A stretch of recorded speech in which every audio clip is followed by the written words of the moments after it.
Students, यहाँ पे देखिए अकॉर्डियन आखिरकार होता क्या है। यहाँ पे आप देख रहे हैं कुछ हेडिंग्स इस तरीके से राइट हो रखी हैं।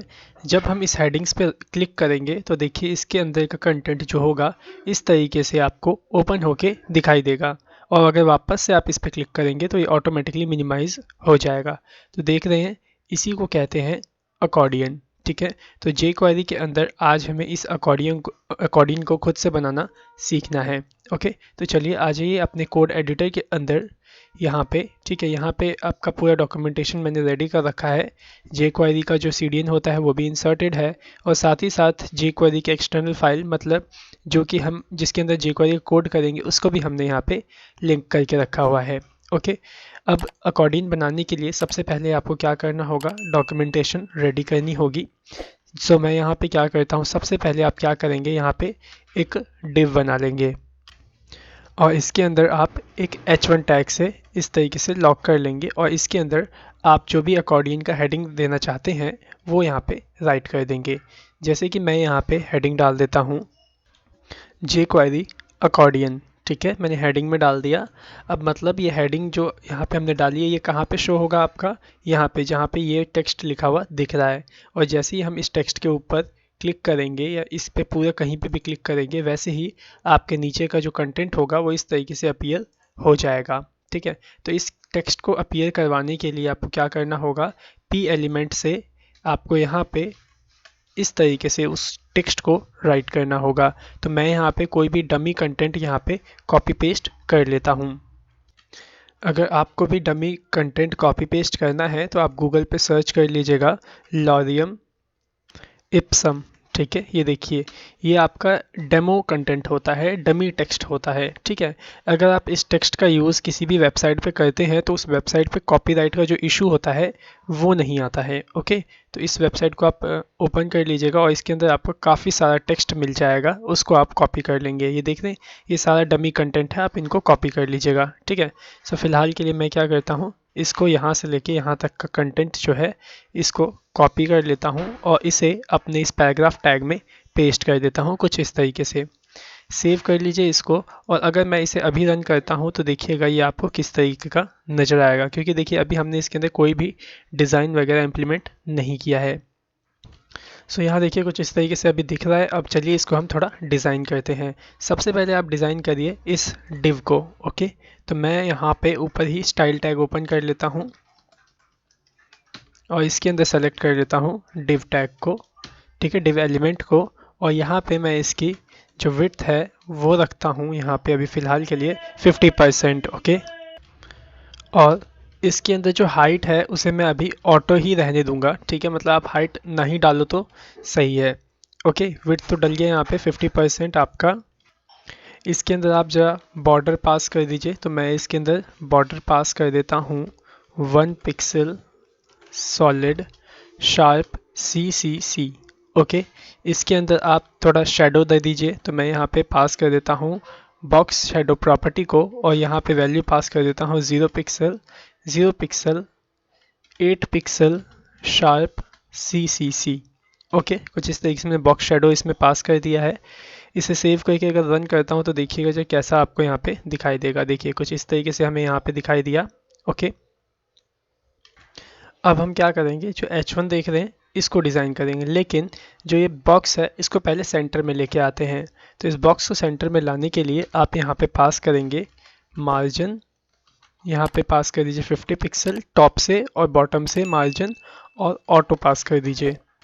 ऑटो पास करने से लेफ़्ट और राइट में एकदम इक्वल आपका मार्जिन लग जाएगा, जिसकी वजह से आपका जो डिव है ये सेंटर में आ जाएगा। देखिए मैंने इसे रिलोड किया और ये सेंटर में आ गया, और देखिए टॉप से 50 पिक्सल बॉटम से 50 पिक्सल। ओके, अब चलिए इसको डिज़ाइन करते हैं। यहाँ पे हमने इसे किससे राइट किया है, H1 से। तो आप यहाँ पे H1 को इस तरीके से सेलेक्ट कर लीजिए, और इसके अंदर आप सबसे पहले इसका जरा फॉन्ट फैमिली चेंज करिए। फॉन्ट साइज़ तो ठीक है वैसे ही रहने दीजिए, फॉन्ट साइज़। फॉन्ट फैमिली को हम यहाँ पे चेंज करते हैं, राइट करते हैं सैंस सेरिफ। ओके, और इसको भी मैं सेंटर में करना चाहूँ तो इसको भी आप सेंटर में कर सकते हो, बाकी इसे अभी हम सेंटर में नहीं रखने वाले, इतना ही रखते हैं इसको। ओके, इसका बैकग्राउंड कलर आप चेंज कर दीजिए। मैं इसका जो बैकग्राउंड कलर है H1 का वो यहाँ पे चेंज करने वाला हूँ, और यहाँ पे मैं इसका कलर रख देता हूँ ब्लू। ओके, कुछ इस तरीके से। और इसका जो विड्थ होगा वो भी हम रखेंगे क्या, 100%। ठीक है, कुछ इस तरीके से। जस्ट सेव करके रन करिए, देखिए कैसा आपको अभी ये दिखाई देता है। सो यहाँ पे देखिए कुछ इस तरीके से हमें दिखाई दे रहा है। अभी हमें क्या करना है, जो H1 के अंदर जो पैडिंग और मार्जिन पहले से लगा हुआ है उसके वजह से आई थिंक ये स्पेस यहाँ पे शो हो रहा है। तो आप क्या करेंगे, H1 से जो पैडिंग है, पहले तो मार्जिन जो है उसको रिमूव करिए। ठीक है, तो मैंने यहाँ पे मार्जिन राइट किया और यहाँ मार्जिन 0 कर दिया। सेव करके रन करता हूँ, देखता हूँ स्पेस रिमूव होता है या नहीं। देखिए स्पेस रिमूव हो गया। अब इसके अंदर मैं पैडिंग को पास करने वाला हूँ। ठीक है, क्योंकि इसके अंदर H1 में सिर्फ मार्जिन ही था, तो अब मैं पैडिंग पास कर देता हूँ यहाँ चारों तरफ से 15 पिक्सल का। ठीक है, कुछ इस तरीके से। सेव करता हूँ और इसे रन करता हूँ, देखता हूँ कैसा दिखाई देता है। ओके, यहाँ पे इस तरीके से दिखाई दिया, लेकिन हमने पैडिंग पास किया, इसकी वजह से देखिए यहाँ पे इसका जो स्पेस है वो बढ़ गया है यहाँ पे। तो आप क्या करोगे, यहाँ पे अगर स्पेस बढ़ जाता है तो आपको क्या करना है, यहाँ पे आपको यहाँ पे बॉक्स, वो बॉर्डर बॉक्स वाली जो प्रॉपर्टी है उसको यूज़ करना है। ठीक है, तो मैं यहाँ पास कर देता हूँ बॉक्स साइजिंग बॉर्डर बॉक्स, जिससे कि क्या होगा, जो भी विड्थ और हाइट होएगी वो एक्यूरेट साइज में ही आपकी आएगी। रिफ्रेश करता हूँ तो देखिए यहाँ पे सही से अब आपको दिखाई दे रहा है। और जो jQuery अकॉर्डिंग का कलर है ना, इसको हम वाइट कर देते हैं।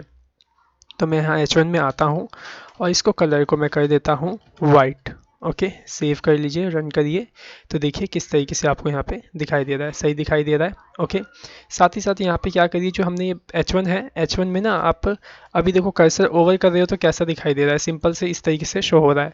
लेकिन अगर मैं इसमें आता हूँ इसके अकॉर्डिंग में, तो देखो यहाँ पे हैंड का चित्र शो हो रहा है। तो आप क्या करो, यहाँ पे भी आप हैंड के चित्र को दिखा दो। कैसे दिखाओगे, आप इसके अंदर कर्सर प्रॉपर्टी पास करो और यहाँ पे डाल दो पॉइंटर। ठीक है, अब सेव करके रन करिए तो देखिएगा आपका भी यहाँ पे हैंड का चित्र ही शो होगा। ठीक है, अब हमें क्या डिफाइन करना है, जैसे ही इस पे क्लिक होगा वैसे ही ये शो हो जाना चाहिए, और जैसे ही इस पे दोबारा क्लिक होगा ये आपका हाइड हो जाना चाहिए, जो ये टेक्स्ट है। ठीक है, लेकिन उससे पहले हम इस टेक्स्ट को भी थोड़ा डिज़ाइन कर लेते हैं, डेकोरेट कर लेते हैं। तो ये P एलिमेंट में हमारा लिखा हुआ है टेक्स्ट है, तो मैं क्या करता हूँ, यहाँ पे P एलिमेंट को सेलेक्ट कर लूँगा और सबसे पहले तो मैं इसका फॉन्ट फैमिली जो है उसको चेंज करने वाला हूँ। ओके, तो मैंने यहाँ पे फॉन्ट फैमिली चूज़ किया, राइट करता हूँ sans serif font family, save करके रन करता हूँ, देखता हूँ कैसा दिखाई दे रहा है ये। ओके, देखिए कुछ इस तरीके से सही से अब दिखाई तो दे रहा है, लेकिन काफ़ी ज़्यादा यहाँ पे बहुत ज़्यादा मतलब कम स्पेस आ रहा है। देखिए 2 लाइनों के बीच में, आप चाहते हैं 2 लाइनों के बीच में स्पेस कम करना, सॉरी ज़्यादा करना, तो आपको क्या करना होगा, लाइन स्पेसिंग या लाइन हाइट आपको यूज़ करना होगा। तो मैंने यहाँ पे लाइन हाइट प्रॉपर्टी यूज़ किया और इसके अंदर मैं पास कर देता हूँ वैल्यू 30 पिक्सल। ओके, सेव करके चेक करता हूँ कैसा दिखाई देता है। तो यहाँ पे देखिए कुछ इस तरीके से 30 पिक्सल में आपको शो हो रहा है। थोड़ा सा कम करते हैं, यहाँ पे 30 पिक्सल की जगह मैं 25 पिक्सल देता हूँ। अब रन करता हूँ तो देखिए कुछ इस तरीके से अब आपको दिखाई दे रहा है। सो अब ये टेक्स्ट थोड़ा सही है। थोड़ा सा अगर इनके बीच में भी दूरियाँ आप बढ़ाना चाहते हैं तो आप यहाँ पे पास कर सकते हैं वर्ड स्पेसिंग। ठीक है, जैसे लाइन स्पेसिंग था वैसे ही वर्ड स्पेसिंग है आपका। सो मैं यहाँ पास कर देता हूँ वर्ड स्पेसिंग। ओके, और यहाँ पे दे देता हूँ 8 पिक्सल का स्पेस। सेव करके रन करिए तो यहाँ देखिए कुछ इस तरीके से थोड़ा सा खुला खुला आपको यहाँ पे स्पेस दिख रहा होगा। ठीक है, 8 पिक्सल ज़्यादा ही हो गया, ज़्यादा मेरे को लग रहा है। यहाँ पे मैं 6 पिक्सल एक बार पास करके चेक करता हूँ कि कैसा दिखाई दे रहा है। ओके, सो यहाँ पे 6 पिक्सल परफेक्ट है, बेस्ट है। अब हमें क्या करना है, इसके अंदर भी जो देख रहे हैं पैराग्राफ, पैराग्राफ के अंदर भी आपका मार्जिन लगा होता है ऊपर और नीचे से। ठीक है, तो आप क्या करिए, इस पैराग्राफ के अंदर से भी मार्जिन को रिमूव कर दीजिए। तो मैंने मार्जिन 0 पास किया, सेव करके रन करता हूँ तो देखिए ऊपर और नीचे से जो मार्जिन आ रहा था वो रिमूव हो गया। ठीक है, अब हम इसके अंदर पैडिंग दे देंगे चारों तरफ से। ओके, तो आ जाइए इसके अंदर राइट करिए पैडिंग 15 पिक्सल और साथ ही साथ इसमें दे दीजिए बॉक्स साइजिंग बॉर्डर बॉक्स, जिसकी वजह से कि अगर हम पैडिंग दिए हैं तो उसका साइज़ अपने आप इंक्रीज़ ना हो। ठीक है, तो मैं यहाँ पास कर देता हूँ बॉक्स साइजिंग बॉर्डर बॉक्स को, सेव करके रन करता हूँ और देखता हूँ कैसा दिखाई दे रहा है। ठीक है, तो यहाँ पे देखिए परफेक्ट यहाँ पे आपको दिखाई दे रहा है।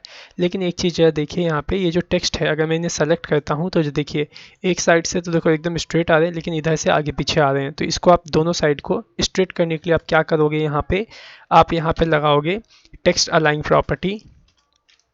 और इसमें पास करोगे वैल्यू जस्टिफाई। ओके, सेव कर दीजिए, रन करके टेस्ट करिए, तो देखिएगा ये दोनों साइड का जो टेक्स्ट है एकदम देखिए परफेक्ट यहाँ पे आपको दिखाई देगा। ओके, सो डिज़ाइन तो यहाँ पे रेडी हो चुका है, बस अब हमें जे क्वेरी के अंदर इसको फंक्शनैलिटी बनानी है कि जब इस पर क्लिक हो तो क्या होना चाहिए, ये शो होना चाहिए, और वापस से क्लिक हो तो ये हाइड हो जाना चाहिए। ओके, तो पहले से हमें क्या करना होगा, इस पी एलिमेंट को हाइड करके ही रखना होगा। तो मैं क्या करता हूँ, पी एलिमेंट के अंदर यहाँ पे डिस्प्ले नन प्रॉपर्टी को पास कर देता हूँ। सो देखिए मैंने यहाँ पे डिस्प्ले नन पास कर दिया, सेव करके रन करता हूँ तो देखिएगा ये अभी आपको दिखाई नहीं देगा। जब हम इस पर क्लिक करेंगे तब जा कर के ही आपको वो पी एलिमेंट शो होगा। ओके, तो आ जाइए यहाँ पे अब effect.js के अंदर, और इसके अंदर पहले अपने डॉक्यूमेंट को रेडी कर लीजिए। सो मैं यहाँ राइट करता हूँ डॉक्यूमेंट डॉट रेडी को, और इसके अंदर मैं फंक्शन को स्टार्ट करता हूँ। मतलब जब हमारा डॉक्यूमेंट रेडी हो जाए तो क्या होना चाहिए, उसके फंक्शन की बॉडी को आप इसमें स्टार्ट करेंगे। ओके, अब यहाँ पे क्या होना चाहिए सबसे पहले वो समझिए। यहाँ पे जब हम इस पे क्लिक करते हैं, किस पे, H1 पे क्लिक करते हैं, तब आपका P एलिमेंट शो होना चाहिए।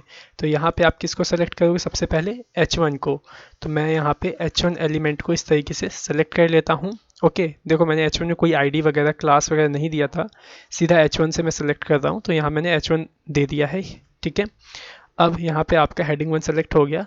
अब आप इसमें क्लिक इवेंट को पास करो। सो मैंने यहाँ पे क्लिक इवेंट को पास किया कि जब H1 पे क्लिक होगा तो क्या होना चाहिए। ओके, सो क्लिक होने के बाद जो भी होगा उसको आप क्लिक इवेंट के फंक्शन के अंदर इस तरीके से आप डिफाइन कर दीजिए। ओके, सो यहाँ पे होगा क्या, सबसे पहले आपको सेलेक्ट करना होगा पी एलिमेंट को, और पी एलिमेंट के अंदर आपको दूसरा इवेंट लगाना होगा। कौन सा इवेंट आप लगाओगे, स्लाइड डाउन इवेंट। ठीक है, सो मैं यहाँ पे राइट करता हूँ स्लाइड डाउन इवेंट को कुछ इस तरीके से। ओके, मतलब जब हम H1 पे क्लिक करेंगे तो P एलिमेंट जो है वो स्लाइड डाउन होना चाहिए। ठीक है, सेव कर लीजिए, रन करके टेस्ट करिए क्या ये सही से वर्क करता है या नहीं।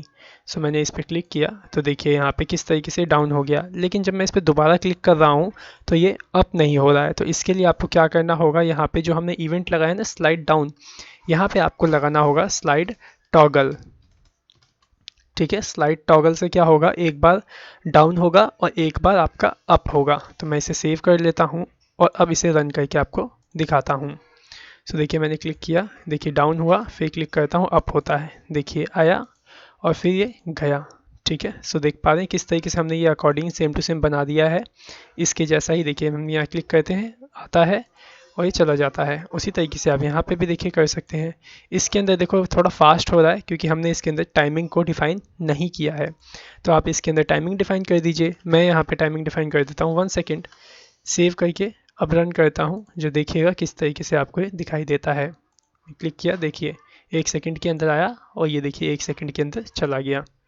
सो देख पा रहे होंगे कि किस तरीके से हमने यहाँ पे जे क्वेरी में अकॉर्डिंग बनाना सीख लिया है, और इसका यूज़ आप कई जगहों पे कर सकते हो। अपनी वेबसाइट में बहुत अच्छा आपको रिस्पांस मिलेगा। जैसे कि आपके वेबसाइट के अंदर कंटेंट बहुत ज़्यादा है, ठीक है, लेकिन आपको सभी कंटेंट दिखाना काफ़ी ज़रूरी है, तो आप क्या कर सकते हैं उस केस में, अपने इस jQuery अकॉर्डियन को यूज़ कर सकते हैं। जो जो मेन हेडिंग है उनको आप इस तरीके से शो करवा दीजिए अपनी वेबसाइट के पेजेस पे, और जब जिसकी ज़रूरत होगी वो उस पेज को देखने के लिए, उस हेडिंग के टेक्स्ट को देखने के लिए उस पर क्लिक करेगा, तो उसका जो टेक्स्ट होगा वो इस तरीके से ओपन हो जाएगा। ठीक है, तो उम्मीद करता हूँ आपको ये वीडियो सही से समझ में आ गया होगा, और jQuery अकॉर्डियन भी समझ में आ गया होगा कि अकॉर्डियन किसे कहते हैं। ओके, आपने लास्ट क्लास में मॉडल्स किया था, ठीक है, जैसे ही कहीं पे क्लिक हो या फिर ऑटोमेटिकली पेज रिलोड हो तो आपका एक डायलॉग बॉक्स बीच में ओपन होके आ जाता था, उसको भी आप यूज़ बहुत अच्छी तरीके से कर सकते हो। जैसे कि किसी को आपने कोई एडवर्टीज़मेंट दिखाना है अपनी वेबसाइट को ओपन करवाते ही, जैसे कई होते हैं ना कि अपनी वेबसाइट पे कुछ ऐड लगाए होते हैं, मतलब कुछ उनका ऑफ़र चल रहा होता है, तो ऑफ़र दिखाने के लिए जैसे ही कोई वेबसाइट पे जाता है तो आप उसको अकॉर्डियन नहीं, मॉडल दिखा सकते हो कि हमारा ये ऑफ़र चल रहा है। उस मॉडल में बना के किसी से कुछ डिटेल्स लेनी है तो आप फॉर्म बना करके उससे उसकी डिटेल्स भी ले सकते हो। तो काफ़ी ज़्यादा यूज़ है मॉडल्स और अकॉर्डियन का। ओके, सो उम्मीद करता हूँ आपको ये वीडियो सही से समझ में आ गया होगा। अगर कोई प्रॉब्लम है, समझने में दिक्कत आ रही है, तो आप हमें कॉल कर सकते हैं। बाकी आज की वीडियो में सिर्फ इतना ही। So thanks for watching our video. Have a great day.